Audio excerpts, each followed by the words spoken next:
بسم الله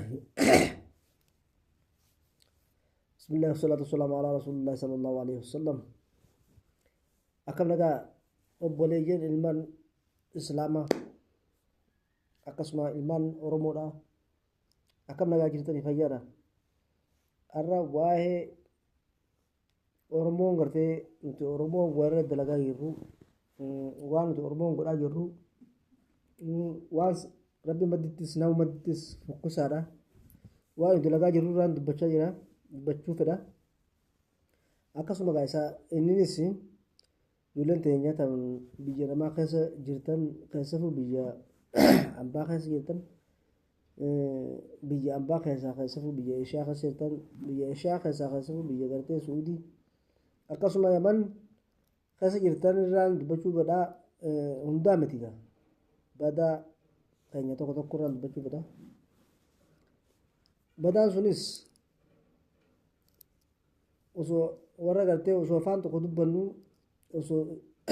amantaa takka himannu osoo lafee takka himannu osoo dhiiga tokko himannu osoo biyya takka irratti gabroomne jirru osoo biyya takka irratti gabroomne gabrummaan biyyaan baaftee jirtu osoo wanni takkitti nu gabroomsitee biyyaan baasaa jirtu osuma gartee mas roorroo takka himannee biyyaa baanee waan tokko barbaadaa jirru osuma ammas rabbii tokkicha himannu osuma gartee ergamaa sallallahu alaihi wasallam nabi Muhammad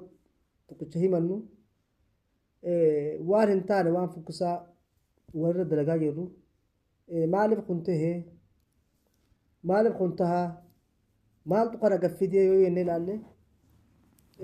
waa tokko qofaadha innis amantaa rabbiin irratti nu uume waan irratti nu uume rabbiin irratti nu uume ilma namaa kana ani gartee akkuma na gabbaraniif hin uumee jee rabbiin subhaanahu wa ta'ala wal insa wal jinni illaa liya'buduun jee ilma namaa kanaa fi jinni illee gartee waan biraati waan hin uumne jee akkuma gartee na gabbaraniif hin uume malee waan kana tokkichuma wooma takkitti kana dagachuudha wanni gartee